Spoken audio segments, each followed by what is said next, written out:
Preparation যদি বলেন আমার মনে হয় প্রিপারেশনটা মোটামুটি ভালোই হয়েছে। বাট হ্যাঁ, এটা এটা বলবো যে আর একটু বেটার হতে পারতো। পাকিস্তান সিরিজটা একটু ডিলে হইলো, যার কারণে একটু সময়টা কম পাওয়া গেছে কিছু ক্ষেত্রে। বাট এক্সকিউজ হিসেবে এটা দিতে চাই না। বাট যতটুকু হয়েছে আলহামদুলিল্লাহ ভালো প্রিপারেশন হয়েছে। শ্রীলঙ্কায় টেস্টে আমরা এর আগে জিতেছি। সবাই তো কাজ করছে সারা বছরই, যখন যে ফ্রি টাইম থাকে সবসময় কিন্তু স্কিল নিয়ে কেউ না কেউ কাজ করে। এখানে আপনি যদি দেখেন আসলে স্কিল নিয়ে কাজ কতটুকু হচ্ছে এটা তখনই বোঝা যখন আমরা আস্তে আস্তে রেজাল্ট হওয়া শুরু হবে। এই মুহূর্তে যদি বলেন খুব বেশি একটা ভালো রেজাল্ট হচ্ছে না, সো হয়তো আরো কোনো জায়গায় আমাদের একটু কাজ করা লাগবে। বাট হ্যাঁ, সবাই স্কিল নিয়ে ভালো কাজ করছে এবং যার যে জায়গায় ল্যাকিংস আছে এই জায়গাগুলো কিভাবে ইমপ্রুভ করা যায় এগুলো নিয়ে কাজ করছে। বাট দিন শেষে আসলে রেজাল্টটা খুব ইম্পর্টেন্ট। যদি আমরা ভালো খেলতে পারি তাহলে আসলে সবার জন্য ভালো। অবশ্যই আমার মনে হয় আমি একটু আগে যেটা বললাম যে এরকম ভাবে ওয়ার্ল্ড কাপ যদি চিন্তা করা হয় তাহলে খুবই ভালো। এবং আমার সাথে বোর্ডের যতটুকু এখনো পর্যন্ত কনভারসেশন হয়েছে তাদেরও চিন্তা ভাবনা এরকমই, যাকেই দিবেন। সো অবশ্যই একটা ক্যাপ্টেনের জন্য যদি লম্বা সময় পায় তাহলে ও আসলে ওইভাবে প্ল্যানটা করতে পারে কাকে কোন সময় খেলাবে, কোন কন্ডিশনে কোন প্লেয়ার খেলবে। আমরা অনেক সময় ব্যাটিং পজিশন নিয়ে অনেক কথাবার্তা বলি, তো এই জিনিসগুলা ওই ক্যাপ্টেনের পক্ষে ঠিক করে ফেলাটা সহজ হয়। সো আমি আশা করব যে এইভাবেই ক্রিকেট বোর্ড দিবেন। এবং অলরেডি তো টেস্টে একটা সুন্দর স্টার্ট হয়েছে, আমি আশা করব যে ওয়ান ডেতেও এরকমই কিছু একটা প্ল্যান করবেন। Yeah, obviously, I think we have got some good cricketers, and last circle we did well in Test cricket, especially away.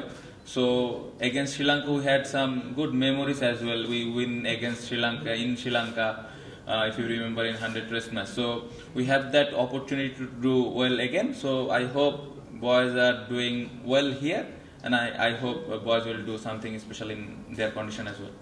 অবশ্যই জরুরি, দেখার জন্য না। আমার মনে হয় মুরাদ পারফর্মার, ফার্স্ট ক্লাসে যেভাবে বল করছেন লাস্ট কয়েক বছর ধরেও পারফর্ম করেই কিন্তু বাংলাদেশ দলে এসছে। তাইজুল ভাই অনেক বছর ধরে ভালো করে যাচ্ছে, যেটা একটা পজিটিভ দিক। সো আল্লাহ মাফ করুক যদি আমাদের তাইজুল ইনজুর্ড হয় বা আমাদের একসাথে দুইটা লেফট আর্ম খেলানোর প্রয়োজন হয়, আমার মনে হয় মুরাদ ভালোভাবে রেডি আছে। সো আমরা কন্ডিশনের উপরে কন্ডিশনটা দেখে আসলে আমরা ডিসাইড করবো যে আমরা দুইটা লেফট আর্ম খেলাবো না একটা খেলাবো। বাট আমার মনে হয় মুরাদ মেন্টালি রেডি আছে। যখনই অপরচুনিটি আসবে অবশ্যই মুরাদের খেলার সুযোগ আসবে। দল নিয়ে আমি খুবই খুশি। দলে আমি যেই প্লেয়ার গুলাকে চেয়েছিলাম ওই প্লেয়ার গুলাকে আমি 100% পেয়েছি। মানে অ্যাজ এ ক্যাপ্টেন হিসেবে দল নিয়ে আমি খুবই খুশি। এবং আপনি বললেন যে ওপেনারের বিকল্প নাই, যখন খেলাটা আসলে শুরু হবে তখনই আসলে বুঝতে পারবেন যে আসলে আমরা কি চিন্তা করে টিমটা বানিয়েছিলাম এবং ওই ওই বিষয়গুলো বুঝতে পারবেন যে আসলে টিমটাতে কেন হয়তো একটা ওপেনার কম। সো কম্বিনেশনটা দেখলে তখন আসলে আরো ভালোভাবে বুঝতে সুবিধা হবে সবার পক্ষে। এবং টিমে যদি আপনি দেখেন 4টা পেস বোলার 4টা স্পিনার আছে। সো আমাদের কিন্তু দুই দিকে ব্যালেন্স আছে, আসলে আমরা দুই ধরনের কম্বিনেশনে যেতে পারি ওই কন্ডিশনটা বুঝে। সো টিম নিয়ে আমি খুবই খুশি এবং ব্যালেন্স করার মতো টিম, স্পিন এবং পেস দুই ডিপার্টমেন্টেই। টেস্ট চ্যাম্পিয়নশিপে যেটা বললেন গত বছর আমরা 7-এ শেষ করেছি। অবশ্যই তো লক্ষ্য থাকবে যে 4-5-6-এর মধ্যে যদি এবছর আমরা আসতে পারি তাহলে খুবই ভালো হয়। এবং উইনিং পার্সেন্টেজ গত বছর আই থিঙ্ক 45 এরকমই ছিল। সো এখান থেকে যদি একটু বাড়াতে পারি 50, 55, 60 হলে আমার মনে হয় যে অ্যাজ এ ক্যাপ্টেন হিসেবে ভালো একটা অ্যাচিভমেন্ট হবে আমার। জিম্বাবুয়ের সাথে সিরিজটা ভালো হয়নি, এটা এটা ওই সিরিজটা আমাদের যেটা ছিল এটা আমি মানি। বাট আমার কাছে মনে হয় যে 2025 থেকে 2027 যে টেস্ট সার্কেলের যে ম্যাচগুলো আছে এইখানে আমরা কত ভালো রেজাল্ট করতেছি, কত ভালো খেলতেছি। কারণ এইখানে অনেক গুরুত্বপূর্ণ, এটা একটা ওয়ার্ল্ড কাপের মতো। সো এই জায়গায় যদি আমরা টিম হিসেবে দল হিসেবে ভালো করতে পারি তাহলে ক্যাপ্টেন হিসেবে ভালো লাগবে। আপনি যদি দেখেন এই বছর আমাদের যে 12টা টেস্ট ম্যাচ আছে নেক্সট 2 বছরে, প্রত্যেকটা দলে কিন্তু অনেক স্ট্রং দল। সো সহজ হবে না, অনেক চ্যালেঞ্জের মধ্যে দিয়ে যেতে হবে। সো এই টিমটা সবাই মিলে একসাথে যদি আমরা কষ্ট করে মেহনত করি তাহলে আমার মনে হয় যে একটা বেটার রেজাল্ট করা সম্ভব। কিছুদিন ধরে ভালো ক্রিকেট খেলছি না, এটা অবশ্যই ডেফিনেটলি আমরা ভালো ক্রিকেট খেলতেছি না, এটা এটা মানতেই হবে। বাট আমার মনে হয় যে এই এই খেলায় কামব্যাক করার সুযোগ সব সময় থাকে। সো নতুন ভাবে আমার মনে হয় টেস্ট সার্কেল শুরু হচ্ছে, ওয়ান ডে অনেকদিন পরে আবার আমরা খেলবো চ্যাম্পিয়ন্স ট্রফির পরে। সো আমি বিশ্বাস করি যে এই টিমটা ভালোভাবে কামব্যাক করতে পারবে।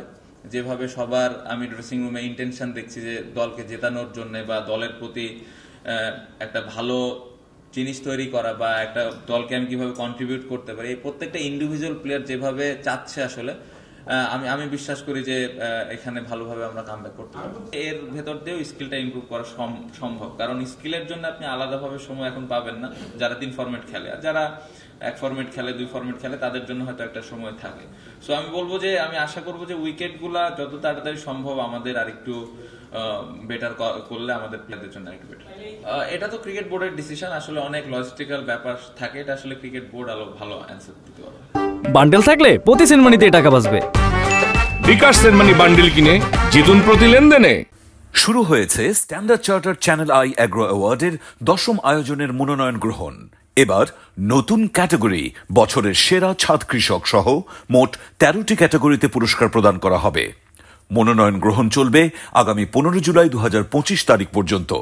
বিস্তারিত জানতে ভিজিট করুন www.agroaward.com এবং ফোন করুন 018737000556 এই নম্বরে।